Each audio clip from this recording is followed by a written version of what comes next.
नमस्ते दोस्तों, स्वागत है आपका क्विज मोटिवेशनल स्टोरीज में। दोस्तों, आज की मोटिवेशनल स्टोरी बहुत ही दिलचस्प और स्पेशल भी है दोस्तों, क्योंकि ये सच्ची कहानी पर आधारित है और ये हमें सिखाएगी जीवन जीने की कला, साथ ही साथ अपनी कमजोरी को ताकत बनाने की कला भी। तो दोस्तों, जानते हैं ये मुनीबा मजारी इनकी ट्रू स्टोरी। लेकिन उससे पहले अगर आप ये कला सीखना चाहते हैं तो कमेंट में यस जरूर लिखिएगा। साथ ही साथ अपने दोस्तों को भी प्रेरित करने के लिए उनके साथ ये वीडियो जरूर शेयर कीजिएगा। दोस्तों, अगर आप इस वीडियो में मुनीबा मजारी को सलाम करना चाहते हो तो इस वीडियो को लाइक भी कीजिएगा और हमारे क्विज मोटिवेशनल स्टोरीज को सब्सक्राइब करके ऐसी मोटिवेशनल स्टोरीज पाने का मौका भी पाइएगा। तो चलिए दोस्तों, स्टार्ट करते हैं ये अनोखी कहानी मुनीबा मजारी। मुनीबा मजारी, जिन्हें कि आज की पाकिस्तान की आयरन लेडी कहा जाता है और जो संयुक्त राष्ट्र में पाकिस्तान की नेशनल एम्बेसडर भी है। ब्रिटिश समाचार संस्था बीबीसी ने साल 2015 में उन्हें अपनी 100 वुमन सीरीज में शामिल किया था और फोर्ब्स पत्रिका ने साल 2016 में 30 साल से कम उम्र की दुनिया की 30 शख्सियतों में शुमार किया था। 3 मार्च 1987 को जन्मी मुनीबा की कहानी किसी भी इंसान के लिए प्रेरणादायक है। हमारे समाज में जहां विकलांग या शारीरिक रूप से दुर्बल लोगों को एक कमजोरी का प्रतीक बना के दर्शाया जाता है, उनसे हमदर्दी की जाती है, वही मुनीबा को ये बात हरगिज गवारा नहीं थी। जिसके वजह से वो विकलांग होते हुए भी कुछ ऐसा कर दिखाया जिसके बारे में लोग केवल सपना ही देखते हैं और उसे पूरा करने के लिए अपनी पूरी जिंदगी लगा देते हैं, फिर भी उन्हें वो सफलता नहीं मिल पाती। बता दे, मुनीबा का जन्म एक बलोच परिवार में हुआ था। मुनीबा का बचपन से ही एक पेंटर बनने का सपना था, लेकिन उनका परिवार रूढ़िवादी किस्म का था। रूढ़िवादी यानी पुराने ख्यालात का परिवार था।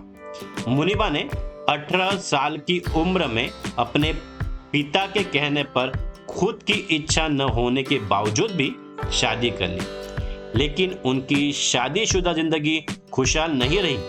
शादी के 2-3 साल बाद ही एक ऐसी दुर्घटना हो गई जिसने मुनीबा की जिंदगी को ही बदल कर रख दिया।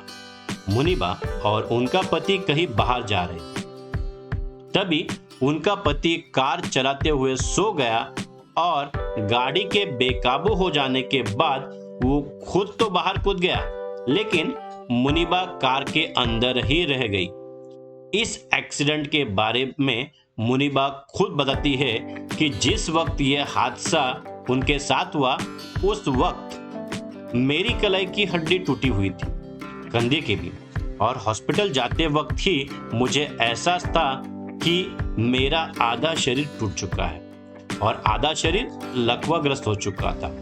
जिसके बाद एक अस्पताल से दूसरे अस्पताल में भटकने के बाद कराची में एक हॉस्पिटल ने मेरी जांच की।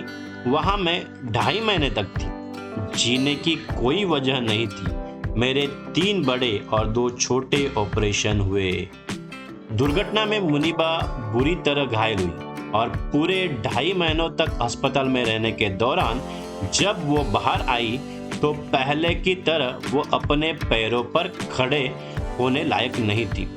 जिसके बाद डॉक्टर ने उन्हें बताया कि वो अब कभी भी मां नहीं बन सकती। मुनीबा पैरों के बेजान होने से ज्यादा अपने मां न बनने की बात से दुखी हुई। मुनीबा अपने घर आई, तब भी उनके जीवन में कुछ सुधार नहीं हुआ था, बल्कि उन्हें बिस्तर से बांध दिया गया था और एक व्हीलचेयर उनके हाथों में सहारे के लिए थमा दिया गया था। लेकिन मुनीबा उन व्यक्तियों में से नहीं थी जो परिस्थितियों से हार मानकर उसे ही अपना जीवन बना ले, बल्कि वे तो ये मानती थी कि वो आज भी आजाद है और उनका कहना था कि मैं निस्संदेह ये स्वीकारती हूँ कि मैं मेरे शरीर की वजह से कैद हूँ, पर मेरा मन आजाद है और मेरी आत्मा भी। मैं अब भी बड़े सपने देख सकती हूँ। उन्होंने ठान लिया था कि वह किसी पर भी निर्भर नहीं होंगी, अपनी जिंदगी खुद की शर्तों पर जिएंगी। पर इस खूबसूरत महिला ने इस हादसे से अपने जज्बे को टूटने नहीं दिया और तब से आज तक का उनका विकास एक सफर जैसा है। जबकि उनका कद तकनीकी रूप से सीमित हो चुका है, आज वह पहली व्हीलचेयर से जुड़ी महिला कलाकार है। विकलांग होने के बाद उनके पति ने उन्हें तलाक दे दिया, जिसके बाद मुनीबा ने हौसला नहीं हारा, बल्कि अपनी कला के जरिए वे अपनी भावनाओं को लोगों तक पहुंचाने में सफल हुई। धीरे धीरे उनकी कला को पहचान मिलने लगी। मुनीबा मोटिवेशनल स्पीकर के तौर भी जानी जाती है। अब मुनीबा एक बेटे की माँ भी है। बता दे, माँ न बन पाने की वजह से मुनीबा ने खुद को टूटने नहीं दिया, बल्कि उन्होंने एक बच्चे को गोद भी ले लिया है और आज वो एक बच्चे की माँ भी है। आज उनकी कहानी उनकी ज़बानी सुनकर निराश हताश लोगों के दिलों में आशा की नई किरण जाग जाती है। मुनीबा का कहना था कि विकलांग होना बिल्कुल भी दुर्बलता का प्रतीक नहीं है, बल्कि वो तो ये कहती है कि हम भी इंसान हैं, हम भी आपकी तरह सांस लेते हैं, हमें सहारे की ज़रूरत नहीं है, हम अपनी ज़िंदगी खुद जीने के काबिल हैं और हमें वह जीने दें। मुनीबा टोनी एंड गाय जैसी कंपनी की ब्रांड एम्बेसडर बनी और आज वे दुनिया की पहली व्हीलचेयर से जुड़ी मॉडल है और कुछ ही दिनों में वे व्हीलचेयर से जुड़ी पहली टीवी संचालक भी बनने वाली है। और सबसे बड़ी बात तो ये है कि मुनीबा अपनी इस स्थिति से बेहद खुश है। मुनीबा की सोच में सराहने वाली बात है कि उन्होंने अपनी कमजोरी को ही अपनी ताकत बना ली है। उनकी हिम्मत और सकारात्मक चिंता को हमारा सलाम। मुनीबा की ये बात बिल्कुल ही सच लगती है कि अपनी कमजोरी को ताकत बनाने के लिए आप सीख गए तो आकाश आपकी मुट्ठी में है। जिए, खुश रहे, हर पल का मजा उठाए और अपनी क्षमता को निखरने का मौका दें, जिससे आप एक बेहतर इंसान बन सकते हैं। दोस्तों, ये कहानी सुनने के लिए शुक्रिया। आशा है ये कहानी आपकी जिंदगी में एक नई रोशनी भर देगी।